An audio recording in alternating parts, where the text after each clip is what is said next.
Une fillette noire et d'un vieil homme aveugle, sans savoir qui il était. Le lendemain, tout bascule. https://www.youtube.com/watch.y.7gfnped.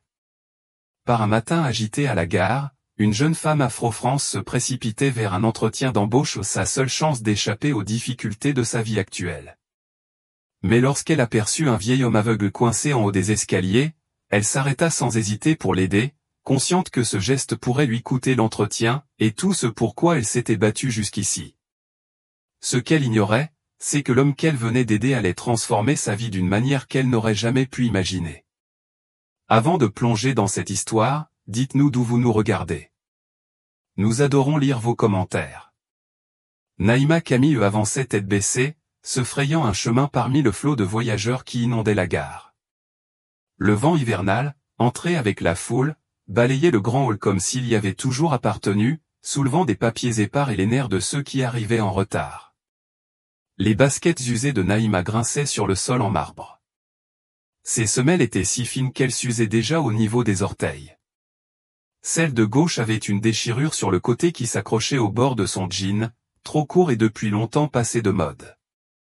Elle avait refait ses lacets 3 fois ce matin-là. Chaque nœud, une prière silencieuse pour qu'il tienne encore un peu. Son souffle formait de petits nuages. À chaque expiration, son vieux manteau offrait une défense bien maigre contre le froid mordant du matin, encore accroché à la pierre et à l'acier de la ville. Son sac à dos pesait lourd sur son épaule, la tirant légèrement de travers non pas à cause de livres, mais du poids des nécessités, papiers, factures, un CV légèrement taché par la pluie. Elle leva les yeux vers l'énorme horloge numérique suspendue au-dessus du terminal, accusatrice. Il lui restait 10 minutes. Si elle se dépêchait, si rien d'autre ne tournait mal. « Excusez-moi, pardon. » murmura-t-elle en glissant à côté d'un homme en costume qui ne lui accorda même pas un regard. Sa mallette heurta sa hanche sans le moindre mot d'excuse. Elle ne broncha pas. Elle y était habituée. La ville ne laissait pas de place aux filles comme elle, pas aux filles qui portaient dans leurs yeux le fardeau éreintant de la survie. Mais aujourd'hui devait être différent. Cet entretien chez Montreuil et Westville était la seule réponse reçue depuis des semaines. Son estomac se nouait entre la nervosité et la faim. La toux faible de sa mère ce matin résonnait encore dans un coin de son esprit. Naïma avait besoin de ce travail. Elle en avait besoin comme de l'air. Alors qu'elle approchait des escaliers dans le hall ouest, un arrêt soudain dans sa marche fit vaciller ses pensées. Il était là. Un vieil homme blanc, mince, clairement désorienté, se tenait seul en haut de l'escalier. Il plissait les yeux, ses lèvres remuaient sans émettre de son. Sa canne était coincée sous un bras, inutilisé. Ses mains flottaient dans l'air, incertaines, comme cherchant un équilibre introuvable. Les passants défilaient à ses côtés sans même un regard. Naïma se figea. Elle sentit son cœur se contracter dans sa poitrine, comme tiré en 2 directions. Elle jeta un œil à l'heure, 8 minutes. Si elle avançait maintenant, elle pouvait y arriver. Quelqu'un d'autre allait l'aider. Quelqu'un devait bien le faire. Mais ses pieds ne bougèrent pas. Les épaules de l'homme s'étaient affaissées, une sorte de confusion résignée gravée dans les plis de sa peau comme si le monde, au fil des années, l'avait réduit à l'état de fantôme que plus personne ne remarquait. Naïma serra la mâchoire, jura à voix basse, et fit demi-tour. « Monsieur, avez-vous besoin d'aide » lança-t-elle, élevant la voix pour couvrir le vacarme des valises roulantes et des annonces. Il se tourna vers elle, un éclat de soulagement dans ses yeux embués. « Non, je ne vois plus très bien les marches. » « Tout est flou, ces derniers temps, » dit-il d'une voix fragile, presque honteuse. Naïma s'approcha de lui tendit le bras. « On va y aller doucement. Je suis avec toi. » Ses doigts osseux s'agrippèrent à son avant-bras, et ils commencèrent à descendre, marche après marche. Il avançait avec l'incertitude de quelqu'un qui n'était pas seulement instable, mais invisible. Derrière eux, les gens commencèrent à murmurer. Une femme en talons soupira de manière théâtrale. Un jeune homme les dépassa en bousculant violemment l'épaule de Naïma. « Bouge, lança-t-il sans même se retourner. La mâchoire de Naïma se crispa, mais elle ne répondit pas. Elle se concentra sur les pieds du vieil homme, une marche, puis une autre. Ils étaient à mi-chemin lorsqu'une voix perça le brouhaha de la foule. « Il y a un problème ici ?» Naïma leva les yeux. Un agent de sécurité blanc, grand et massif dans son uniforme bleu marine, se tenait au bas de l'escalier. Les bras croisés, les yeux fixés sur elle comme un tireur d'élite. Elle se raidit instinctivement. « Il n'y a pas de problème, » répondit-elle calmement en aidant Monsieur Moreau à se stabiliser. Il avait juste besoin d'un coup de main. Le regard du garde ne la quitta pas. « Et vous, qui êtes-vous ? Vous travaillez ici ?» Naïma cligna des yeux. « Non. J'aide, c'est tout. » « Bien sûr, » murmura-t-il en s'approchant, son ton soudainement dur. Il se tourna vers le vieil homme. « Tout va bien, monsieur ?» Monsieur Moreau hocha la tête. « Cette jeune femme m'aide depuis tout à l'heure. Elle est très gentille. » Mais le garde ne se détendit pas. Son regard resta rivé sur Naïma. Elle connaissait ce regard. Elle l'avait déjà vu. Dans des magasins, sur les trottoirs, au comptoir, quand soudain, on exigeait qu'elle montre une pièce d'identité. Ce message silencieux. « Tu n'as pas ta place ici. » Cette accusation muette que seuls des gens comme elle devaient sans cesse contester. La poitrine de Naïma se soulevait lentement, puis redescendait. « On a presque terminé, » dit-elle à voix basse. Le garde ne bougea pas, mais il ne les retint pas non plus. Elle sentait son regard soupçonneux lui brûler le dos à chaque pas jusqu'à la dernière marche. Quand ils atteignirent enfin un sol stable, Monsieur Moreau poussa un soupir tremblant et lui caressa doucement la main. « Merci, ma petite. Tu es la première personne à vraiment m'avoir vu. » Naïma esquissa un sourire forcé. « De rien. » Mais en regardant à nouveau l'horloge de la gare, et voyant les minutes qui s'étaient échappées entre ses doigts, son sourire s'effaça. Elle était en retard. Peut-être trop tard. Et le monde n'attendait pas les filles comme elle. Naïma ne prit même pas le temps de regarder Monsieur Moreau se fondre dans la foule dès qu'il lâcha sa main. Elle se retourna et s'élança, le souffle court, les jambes lui faisant mal plus à cause de la tension que du froid. La gare semblait avoir doublé de volume. Chaque recoin était rempli d'étrangers se déplaçant en sens inverse. Elle se faufila entre les bagages, heurta une mallette, et évita de justesse une femme en talons qui fronça les sourcils et marmonna quelque chose que Naïma ne chercha même pas à comprendre. Ses yeux étaient fixés sur la grande sortie vitrée, la lumière du soleil découpant le sol comme une ligne d'arrivée qu'elle pouvait encore atteindre à temps. Elle jaillit à travers les portes tournantes, le souffle glacé frappant son visage, mais elle ne ralentit pas. Ses pieds frappaient le béton, rapide et ferme, son sac à dos rebondissant contre son dos. Les rues du centre de Lyon bourdonnaient d'énergie, taxis klaxonnant, conversations téléphoniques, bip des feux tricolores. Mais tout ce que Naïma entendait, c'était le tambour assourdissant de son propre cœur et l'écho lointain de la voix de sa mère. « Ce matin, tu peux le faire, ma chérie. Aujourd'hui, c'est ton jour. » Ce ne fut pas le cas lorsqu'elle arriva devant l'immeuble de Monroy & West, une structure élégante en verre, éclatante d'une arrogance toute corporative. Les poumons de Naïma brûlaient. Elle se précipita à travers les portes tournantes, le dos trempé de sueur froide, ses bottes grinçant sur le marbre poli. La réceptionniste leva à peine les yeux de son écran. « Bonjour », dit Naïma, essoufflée, essuyant la buée de ses lunettes. « Je suis Naïma Camilleux. J'avais un entretien à 10 heures. » La femme ne s'y a pas. Elle regarda l'horloge, 10h04. « Je suis désolée, » dit-elle d'un ton neutre. Les entretiens se sont terminés à 10 heures précises. Naïma se pencha sur le comptoir, tentant de reprendre son souffle. « Je sais. J'étais en route, mais quelqu'un avait besoin d'aide. Un vieil homme, seul. Il a failli tomber. » Pour la première fois, la réceptionniste leva les yeux. Mais ce n'était pas de la compassion que Naïma y trouva. C'était du jugement. Ce regard qui évalue les gens à leurs chaussures, leur manteau, leur peau. Son sourire était de ceux, crispés hélas, qui disent qu'elle avait déjà entendu toutes les excuses. Je suis certaine que c'était très gentil de votre part, dit-elle. Mais la politique, c'est la politique. Naïma hocha lentement la tête, essayant d'avaler la boule qui montait dans sa gorge. Est-ce que je peux reprogrammer l'entretien, demanda-t-elle, la voix tendue, pleine d'un espoir déjà vacillant. La réceptionniste hésita juste assez pour que Naïma ressente ce que cela fait d'être quelqu'un qu'on écarte sans effort. Vous pouvez rappeler la semaine prochaine, finit-elle par dire. S'il reste des créneaux. Naïma ne répondit pas. Il n'y avait rien à dire. Elle se retourna et quitta à nouveau le hall immaculé.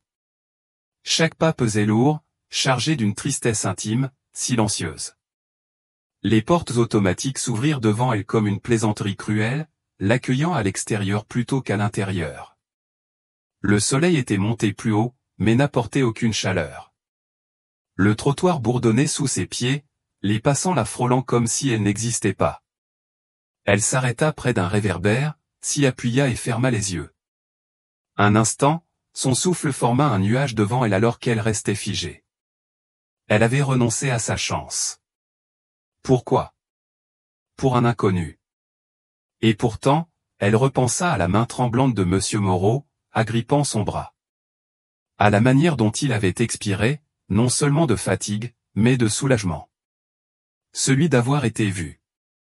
La façon dont il avait murmuré merci, comme si cela voulait dire tout. Naïma rouvrit les yeux. Non, elle n'avait pas pris la mauvaise décision. Mais ce qui est juste n'est pas toujours facile. Elle ajusta son sac à dos et se dirigea à nouveau vers la gare de Lyon-Part-Dieu. Non pas parce qu'elle avait un autre endroit où aller, mais parce qu'elle n'était pas prête à abandonner. Pas encore. Pas aujourd'hui. La gare lui paraissait différente maintenant. Ni plus bruyante, ni plus calme. Ni plus propre, ni plus chaotique. Simplement plus lourde. Naïma marcha de nouveau sous les hautes arches, les mains enfoncées profondément dans les poches de son manteau, les doigts serrés, non pas de colère, mais pour ne pas trembler. Son souffle resta coincé au fond de sa gorge, cette démangeaison familière revenant avec la frustration. Mais cette fois, elle avait un goût amer. Elle avait fait ce qu'il fallait, et pourtant elle avait perdu. Ses bottes grinçaient à nouveau contre le carrelage tandis qu'elle ralentissait près de l'escalier où, moins d'une heure plus tôt, elle avait aidé Monsieur Moreau. Elle ne savait pas vraiment pourquoi elle était revenue. Peut-être pour reprendre son souffle. Peut-être parce qu'elle n'avait nulle part d'autre où aller. Peut-être parce qu'une part d'elle espérait encore une raison de ne pas renoncer. Et il était là. Monsieur Moreau était assis seul sur un banc près des fenêtres du quai. Son manteau était serré autour de son corps frêle. Ses mains tremblaient légèrement alors qu'il essayait d'ouvrir une petite bouteille d'eau. Naïma cligna des yeux. Un instant, elle pensa passer son chemin, se fondre dans la foule anonyme, comme tous les autres. Mais ses pieds bougèrent d'eux-mêmes, vers lui. Monsieur Moreau, dit-elle doucement. Le vieil homme leva les yeux en plissant les paupières. Puis il sourit une chaleur fatiguée, mais indéniable illuminant son visage. Naïma, dit-il d'une voix douce. J'espérais vous revoir. Je n'ai pas pu vous remercier comme il se doit. Elle secoua la tête en s'asseyant à côté de lui. Vous n'avez pas à me remercier. J'ai juste fait ce que tout le monde aurait dû faire. Il eut un petit rire. C'est vrai. Ils auraient dû. Mais ils ne l'ont pas fait. Naïma détourna le regard, fixant une famille qui passait à la hâte, tirant des valises assorties. Une petite fille en bottes roses la fixa curieusement avant d'être emportée. Naïma soupira. J'ai raté mon entretien. Ils ne m'ont même pas laissé m'expliquer. Le sourire de Monsieur Moreau s'effaça légèrement. Elle hocha la tête, comme si cela ne la surprenait pas. Je suis désolé de l'apprendre. Vraiment. Naïma haussa les épaules. Sa voix était tendue. Ce n'est pas ta faute. Il l'observa, les yeux voilés, perdu dans ses pensées. La plupart des gens, après ce que tu as vécu, seraient en colère. Peut-être même amers. Mais toi, tu ne le es pas. Pourquoi? Elle hésita. Parce qu'être quelqu'un de bien ne devrait pas dépendre de conditions. Un silence s'installa. La station s'animait autour d'eux, les annonces retentissaient, les roues crissaient sur le carrelage, et les conversations se mêlaient dans un brouhaha de fond, semblable à un bruit de statique. Moreau glissa la main dans la poche intérieure de son manteau et en sortit une petite carte de visite usée. Il la lui tendit d'une main légèrement tremblante. « Si un jour tu as besoin d'une référence de moralité, dit-il, ou simplement de quelqu'un pour témoigner de la personne que tu es, ce serait un honneur. » Naïma prit la carte avec précaution. Elle était simple, un nom, B. Moreau, un numéro de téléphone. Pas de société. Aucun titre. On aurait dit quelque chose d'une autre époque. Merci, murmura-t-elle, bien que sa voix peine à couvrir le vacarme ambiant. Il lui sourit à nouveau, plus doucement. Tu es le genre de personne qu'on n'oublie pas, Naïma. De celles qui rendent un endroit meilleur simplement en s'y arrêtant assez longtemps pour compter. Elle ne sut quoi répondre. Alors, elle ne dit rien. Elle serra simplement la carte un peu plus fort, tandis que la lumière du matin traversait le vitrage au-dessus d'eux, et que, pour la première fois de la journée, le poids sur sa poitrine semblait un peu plus léger. Le lendemain matin, Naïma était assise à la petite table de la cuisine, dans son appartement étroit. La lumière du soleil filtrait faiblement à travers les stores fissurés, illuminant la peinture écaillée et la pile de factures impayées dissimulées sous une boîte de céréales vide. Sa mère dormait encore dans la chambre voisine, sa respiration rauque et irrégulière. Chaque inspiration était un rappel que le temps s'épuisait plus vite que les options. Naïma regarda la carte froissée posée sur la table. B. Moreau, le seul indice d'un homme qui semblait à la fois étranger, et plus que cela. C'était absurde. Même l'idée d'appeler. Que devait-elle dire? Merci pour la carte. Maintenant, sauvez-moi la vie. Elle se frotta les tempes, sentant à nouveau l'écho sourd du désespoir s'infiltrer dans ses os. Elle avait besoin d'un emploi. Pas de rêve. Puis, un peu après 10 heures, on frappa violemment à la porte. Naïma cligna des yeux. Personne ne frappait jamais ici. Sauf quand c'était une mauvaise nouvelle. Elle s'approcha prudemment, resserrant sa robe de chambre autour d'elle, et ouvrit la porte. Garée devant son immeuble, une berline noire élégante, aux vitres si teintées qu'elle semblait venue d'un autre monde. Un homme bien habillé se tenait dehors, une enveloppe à la main, son calme plus inquiétant que rassurant. Il semblait appartenir à une salle de réunion, pas à ce quartier. « Mademoiselle Camille » demanda-t-il poliment. Naïma hésita, son cœur battant à tout rompre. « Oui. » L'homme lui tendit l'enveloppe. « Monsieur Bernard Moreau m'a chargé de vous remettre ceci en main propre.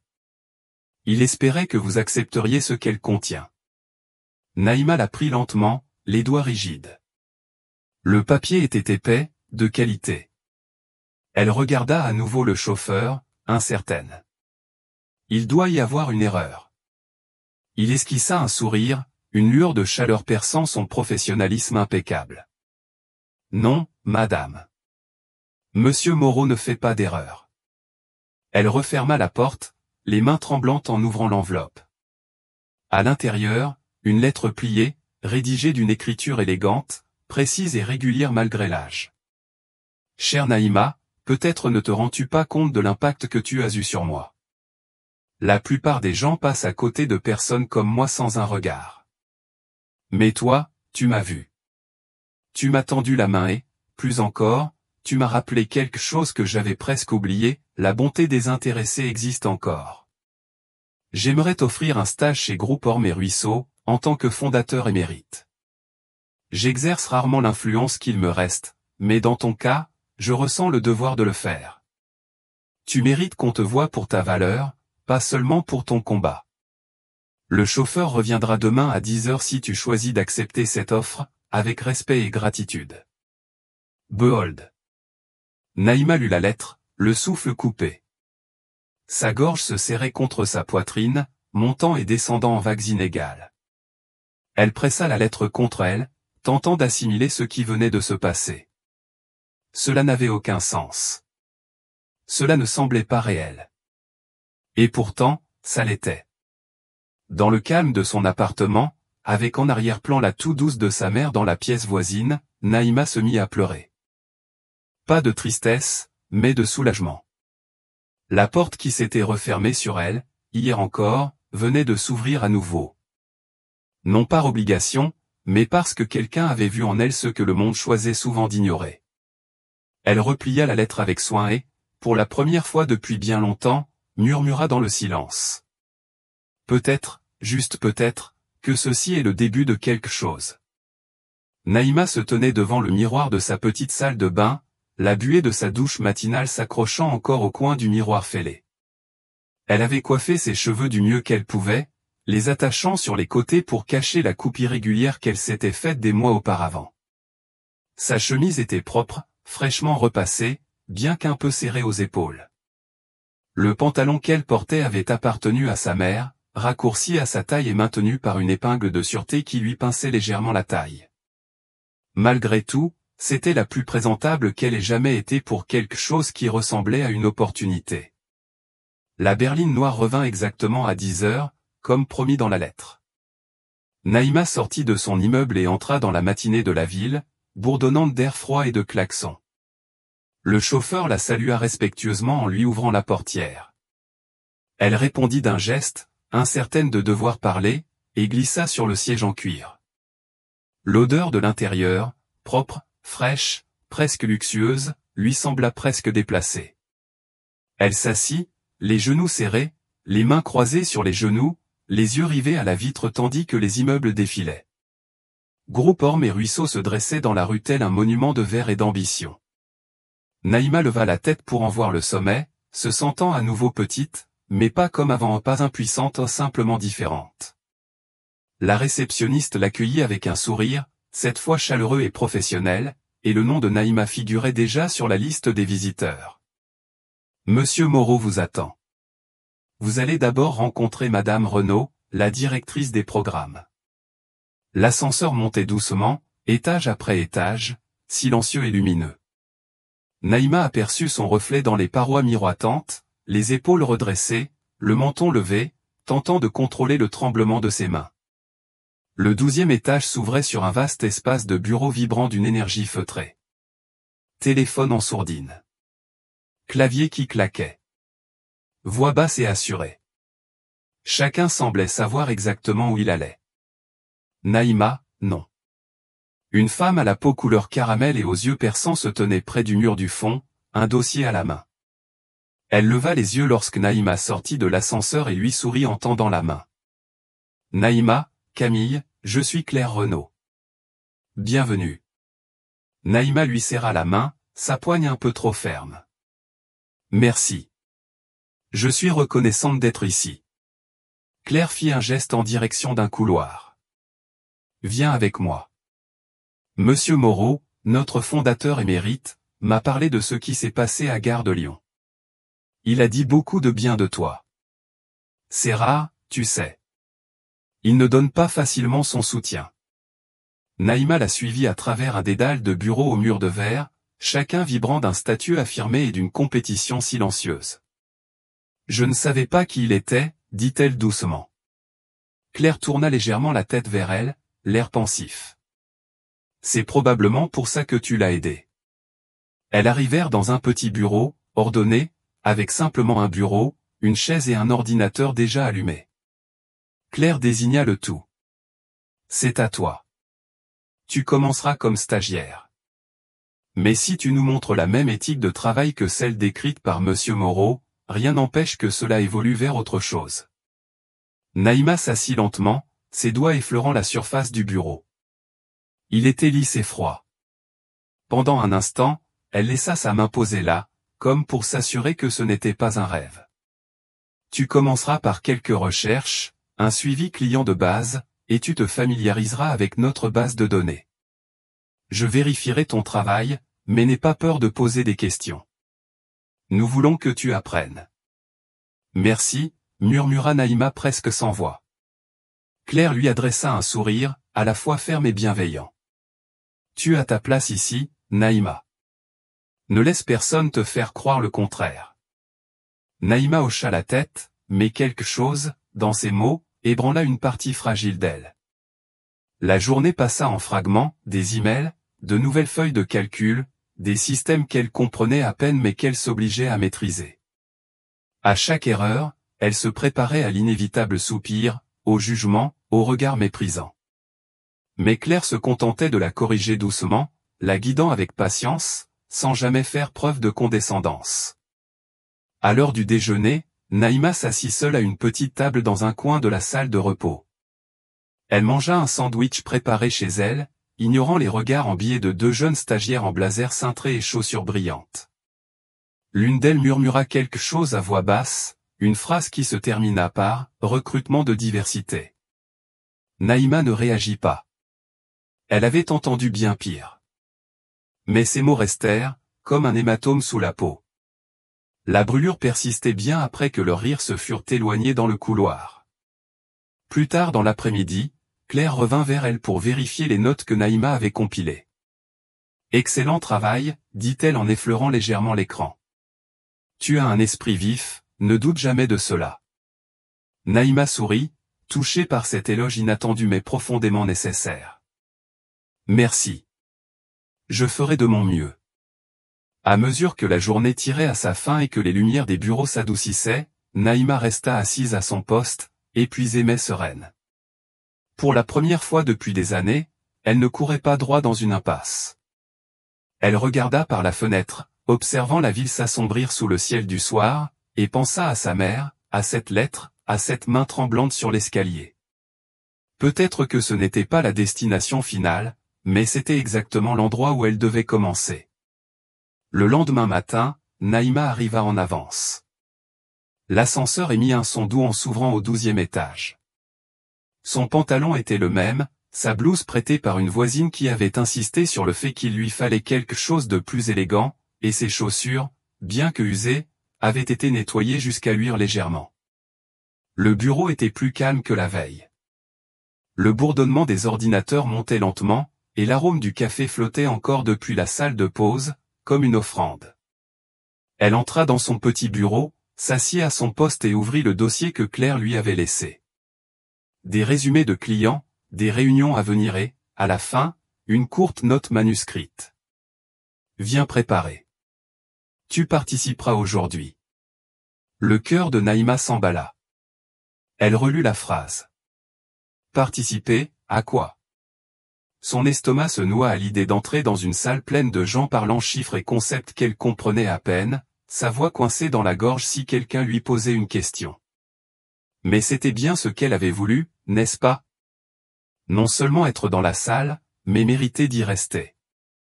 Juste après midi, Claire apparut, ses talons résonnant doucement sur la moquette, le regard vif mais encourageant. Tu es prête? Naïma se leva, lissant des plis imaginaires sur sa chemise. Je crois que oui, répondit-elle. Claire sourit. Bien. Tu n'as pas besoin de tout savoir, Naïma. Il suffit d'écouter. Regarder. Apprendre.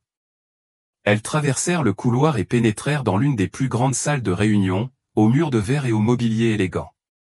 De l'autre côté, quelques hommes en costume étaient déjà absorbés dans des conversations, les ordinateurs portables ouverts, les doigts tapant sur les claviers. Bernard Moreau était assis en bout de table, sa canne appuyée contre le bord de sa chaise, une tasse de thé fumante devant lui. Il leva les yeux à l'arrivée de Naïma et lui adressa un discret signe de tête, les coins des lèvres relevés en un accueil chaleureux. Naïma s'assit à côté de Claire, le cœur battant si fort qu'elle était certaine que tout le monde pouvait l'entendre. La porte se referma derrière elle dans un clic discret. « Voici Naïma Camilleux », dit Claire à l'Assemblée. Elle participera aujourd'hui dans le cadre de notre programme de stage. L'un des hommes, blanc, sans doute dans la quarantaine, des cheveux grisonnants aux tempes et une expression sereine, observa Naïma de haut en bas. Ce n'était ni grossier ni flagrant, juste un peu trop insistant. Bien sûr, dit-il avec un hochement de tête à peine perceptible. Nous sommes toujours ravis d'élargir nos initiatives en matière de diversité. Les mots flottaient dans l'air poli en apparence, mais aiguisés dessous, comme une lame enveloppée de velours. La gorge de Naïma se serra. Elle baissa les yeux sur son carnet, espérant que sa main resterait stable en notant la date en haut de la page. Claire ne dit rien, mais Naïma sentit un changement de tension à ses côtés. Monsieur Moreau regarda aussi l'homme, sans rien dire pour l'instant. La réunion commença, des diapositives projetées au mur, des rapports résumés, des prévisions débattues. Naïma écoutait attentivement, captant ce qu'elle pouvait, prenant des notes même lorsqu'elle ne comprenait pas tout. Sa tête tournait avec tous les acronymes et termes techniques, mais elle refusait de perdre sa concentration. Elle avait sa place ici. Elle avait mérité la chaise qu'elle occupait. À mi-parcours, le même homme qui avait fait le commentaire sur la diversité tapa soudain sur la table. Monsieur Moreau, avec tout le respect que je vous dois, je ne suis pas sûr que ce genre d'initiative nous apporte le retour sur investissement que nous recherchons. Nous sommes dans un secteur axé sur la performance. La charité ne se développe pas. Il dit cela avec un sourire propre, poli, professionnel, mais les joues de Naïma s'échauffèrent. Elle n'avait pas besoin qu'on lui traduise le sous-entendu. Claire se redressa, les lèvres serrées en une ligne rigide. Moreau leva calmement sa tasse, but une gorgée, puis la reposa avec un tintement délicat. Ce qu'il y a d'étrange avec la performance, dit-il d'une voix ferme, c'est que certaines des personnes les plus brillantes avec qui j'ai travaillé viennent d'endroits que la plupart d'entre vous ne prendriez même pas la peine de regarder. Et beaucoup des voix les plus bruyantes dans cette salle ont toujours choisi la sécurité. Pas l'intelligence. L'homme cligna des yeux, mais ne répondit rien. Moreau continua, se tournant légèrement vers Naïma. Voyez-vous, mademoiselle Camille n'est pas ici pour remplir un quota. Elle est ici parce que, quand personne d'autre ne s'est arrêté, elle l'a fait. Et pendant que certains d'entre vous mesurent encore la valeur en colonne de revenus, je continue de croire que le caractère reste le meilleur investissement à long terme. Le souffle de Naïma se suspendit. Ses mains recommencèrent à trembler, mais cette fois, ce n'était pas par peur. Moreau jeta un nouveau regard vers le reste de la salle.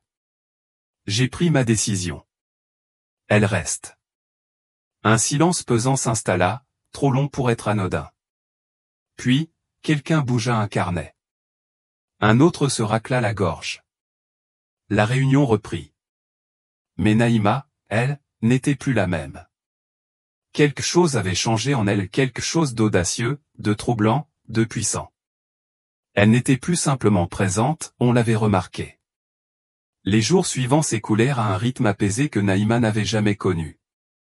Non pas que les choses fussent devenues faciles, mais il y avait un élan nouveau, comme si le vent, enfin, soufflait dans son dos plutôt que de lui faire face. Chaque matin, elle arrivait tôt, son ordinateur s'allumant alors que le soleil perçait à travers les grandes baies vitrées de Ormé-Ruisseau. Elle prenait des notes, lisait jusque tard, restait bien après les autres parfois en prétendant travailler encore juste pour prolonger un peu plus sa présence dans un lieu qui, pour une fois, ne cherchait pas à la rejeter. Et chaque soir, en rentrant à son appartement, la voix de sa mère semblait un peu plus chaude, un peu plus fière, malgré la toux persistante et l'épuisement. Mais le vendredi matin, tout bascula. Naïma venait à peine de finir de compiler un rapport quand Claire apparut sur le pas de sa porte, sa confiance habituelle tempérée par une gravité nouvelle.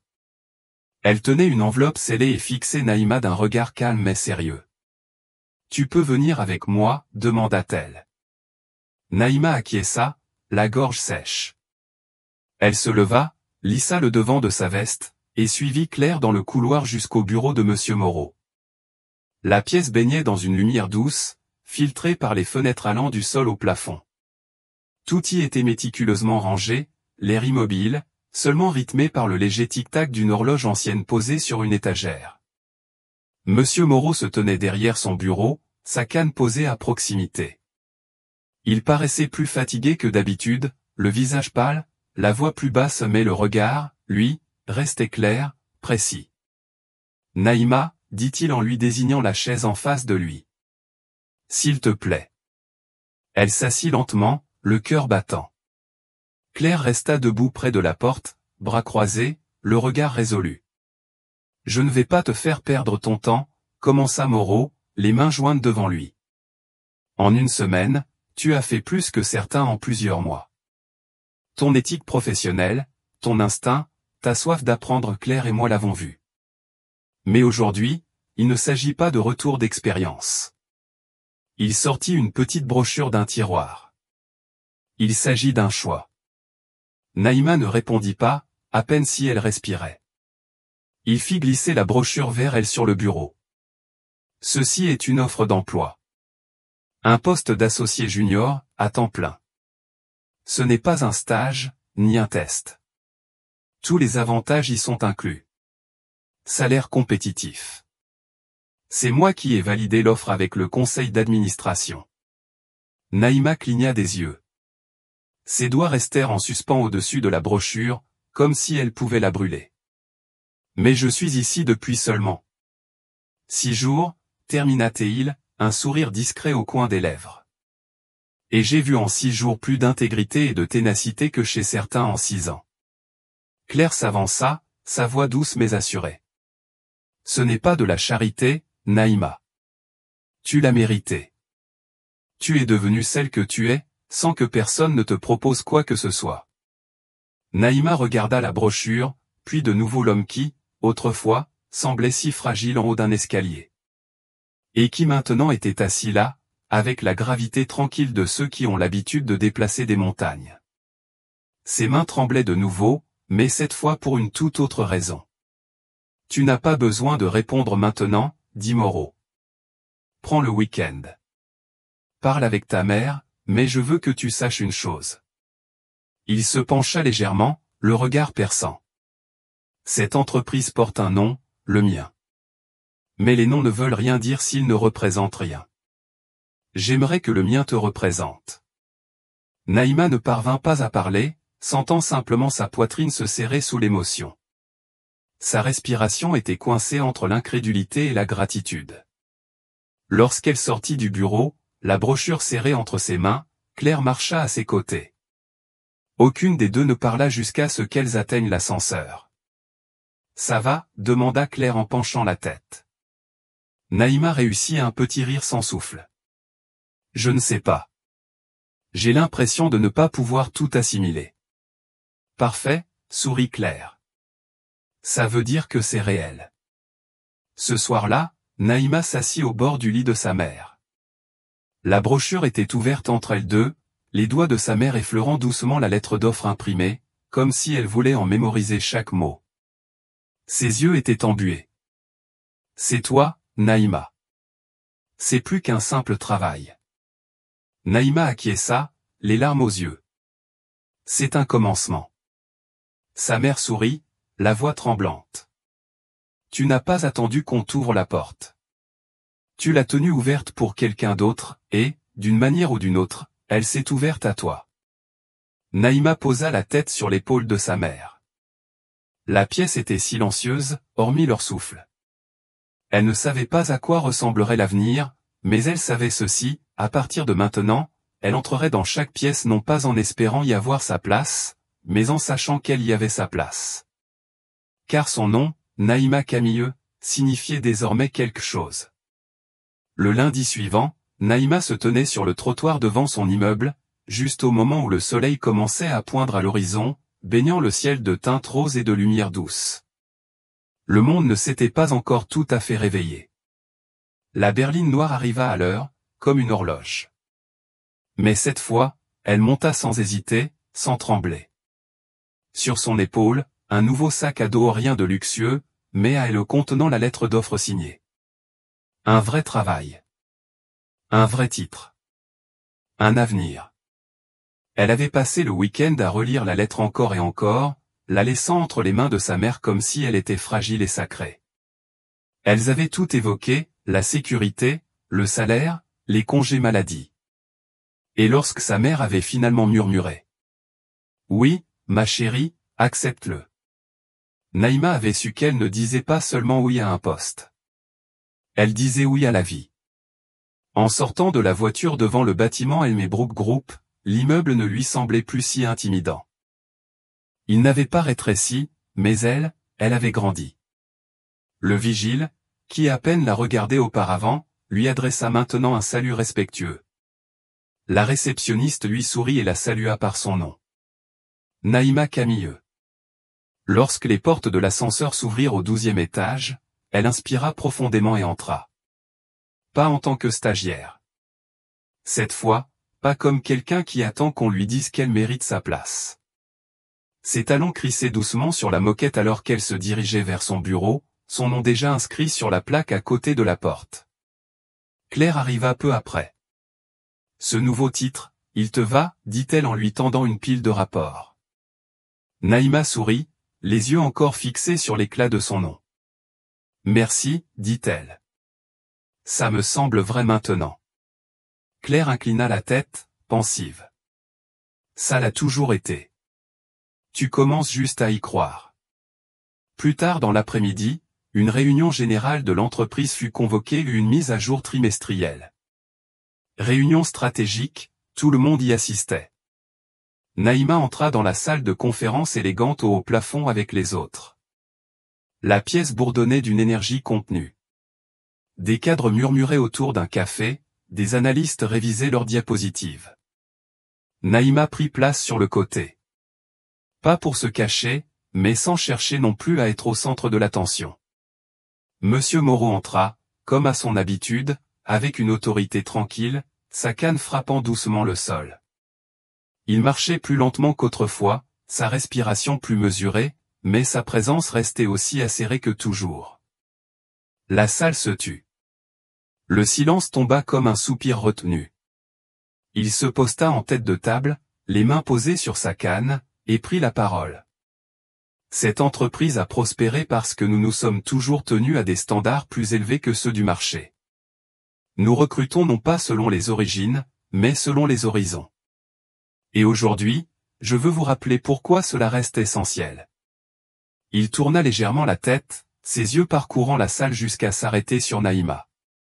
Sa poitrine se serra, son souffle suspendu. Beaucoup d'entre vous m'ont ignoré la semaine dernière, dit Moreau, le fondateur émérite de la société, à la gare de Lyon. Ce jour-là, je n'étais qu'un vieil homme près des escaliers, sans costume, sans nom, sans pouvoir. Certains d'entre vous ne m'ont même pas regardé.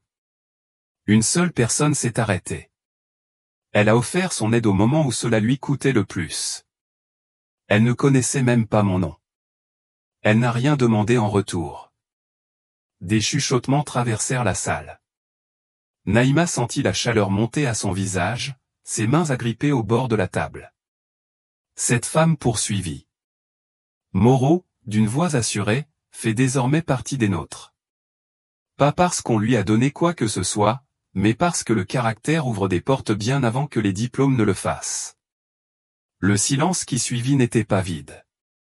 Il était chargé de respect, d'estime, d'un quelque chose que Naïma n'avait jamais ressenti auparavant. Ce n'était pas seulement de l'admiration. C'était de la reconnaissance. Quand la réunion se termina, des gens s'approchèrent. Des visages à qui elle n'avait jamais parlé. Des noms qu'elle n'avait jamais entendus. Un par un. Tu es Naïma, n'est-ce pas? Moreau a parlé de toi. Bonjour. J'ai lu ton rapport sur le projet Simonet. Beau travail. Claire parle de toi en termes très élogieux. On devrait aller boire un café un de ces jours. Naïma acquiesçait en souriant, répondant à chacun avec une grâce silencieuse, mais dans sa poitrine brûlait quelque chose de féroce. Pas de l'arrogance. De l'affirmation. Ce soir-là, alors que le ciel se repliait dans le crépuscule et qu'elle entrait dans son appartement, sa mère était à table, en train de boire du thé. Une écharpe autour des épaules. Naïma leva son badge, celui avec sa photo, son titre, son nom. Sa mère sourit, les larmes aux yeux. Tu ne t'es pas seulement intégrée, Naïma. Tu as changé cette salle. Et, pour la première fois de sa vie, Naïma le crut. Non pas parce qu'on le lui avait dit, mais parce qu'elle l'avait mérité. Chaque pas. Chaque refus. Chaque moment où personne ne l'avait regardée 2 fois, maintenant, on la regardait. Et elle ne faisait que commencer. 2 semaines passèrent. Naïma avançait dans les couloirs d'Orme-Ruisseau avec une confiance tranquille, pas bruyante, pas ostentatoire, mais assurée, délibérée comme quelqu'un qui avait cessé de demander la permission d'exister. Son bureau avait été déplacé, désormais plus près des chefs de projet, avec une plaque à son nom, propre, professionnelle et permanente. Elle gérait des synthèses clients, menait des recherches que Claire félicitait publiquement en réunion, proposait même des idées lors de discussions d'équipe. Mais à chaque pas vers l'avant, le monde extérieur, lui, ne changeait pas comme par magie. Tout cela se passait un mercredi. Il avait plu toute la matinée, des traînées argentées coulant le long des hautes fenêtres vitrées tandis que le tonnerre grondait au loin. Naïma venait de remettre un rapport imprimé à l'équipe stratégie. C'est alors qu'elle le vit, Martin Lafont, le même cadre que lors de sa première semaine, celui qui parlait des initiatives de diversité avec un sourire en lame de rasoir. Il se trouvait au bout du couloir, en train de discuter avec d'autres cadres supérieurs, mais son regard se tourna vers Naïma lorsqu'elle passa. « C'est intéressant, » dit Martin, assez fort pour qu'elle l'entende. Certaines personnes avancent vite quand on les élève au lieu de les mettre à l'épreuve. Ses paroles n'étaient même pas voilées. Naïma se figea. Son cœur battait comme un tambour dans ses oreilles. Pas de peur, cette fois, mais pour quelque chose de plus profond. De l'incrédulité. De la colère. De la détermination. Elle se retourna lentement et croisa son regard. Sa voix ne trembla pas, ne s'éleva pas. Je n'ai pas été élevé. Je l'ai mérité. Et si tu ne peux pas le voir, peut-être que ce n'est pas moi qui dois être mise à l'épreuve. Le couloir tomba dans un silence lourd. Quelques têtes se tournèrent. L'autre cadre sembla mal à l'aise. Martin cligna des yeux, clairement pris de court. Certainement pas par une réponse pareille. Il lui adressa un sourire tendu, condescendant, puis se détourna sans un mot de plus. Naïma resta là une seconde de plus, la poitrine soulevée par sa respiration, la mâchoire serrée. Puis elle retourna à son bureau et s'assit. Elle ne pleura pas. Ne sia pas. Elle nota l'instant. Elle écrivit l'heure, le lieu, les mots. Parce qu'elle savait que le silence ne la protégerait pas mais la force, si. Plus tard dans l'après-midi, Claire s'approcha, le front soucieux. « J'ai entendu ce qui s'est passé, » dit-elle, la voix basse mais farouche. « Tu vas bien ?» Naïma hocha la tête. « Je vais bien. Il ne m'aura pas. » Claire la dévisagea un long moment, puis lui adressa un sourire vif et fier. « Bien. Parce que des gens comme lui ont bâti toute une carrière sur l'intimidation. Toi, tu construis la tienne sur la vérité. Et ça dure plus longtemps. » Ce soir-là, Naïma rentra chez elle trempée jusqu'aux os. Son parapluie s'était retourné dans la tempête, et ses chaussures clapotaient à chaque pas.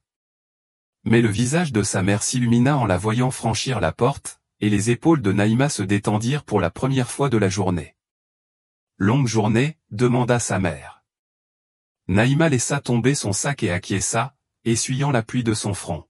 « Oui, mais aujourd'hui, j'ai tenu bon. » Sa mère tapota le siège à côté d'elle. « Raconte-moi tout. » Alors elle le fit. Elle parla du couloir, du regard de Martin Lafont, des mots qui avaient blessé mais ne l'avaient pas brisé. Elle parla de la réaction de Claire, et des autres au bureau, ceux qui n'avaient rien dit mais qui avaient vu. Quand Naïma eut fini, sa mère prit sa main et la serra fort.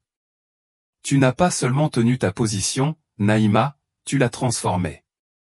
Chaque fois que tu parles, tu rends les choses un peu plus sûres pour la prochaine fille qui te ressemble. » Naïma cligna des yeux, la gorge serrée.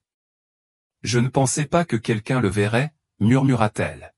« On te voit, » répondit sa mère, la voix tremblante mais ferme. Et le monde oscille même s'il ne sait pas encore comment y faire face. Assise là, alors que l'orage dehors s'apaisait en une pluie régulière contre les fenêtres, Naïma comprit quelque chose. Il ne s'agissait plus simplement de survivre dans la pièce. Elle la façonnait, elle laissait son empreinte dans chaque espace où elle entrait. Et un jour, quelqu'un d'autre franchirait ses portes et trouverait un sol plus stable, parce que Naïma Camille s'y était tenue en premier.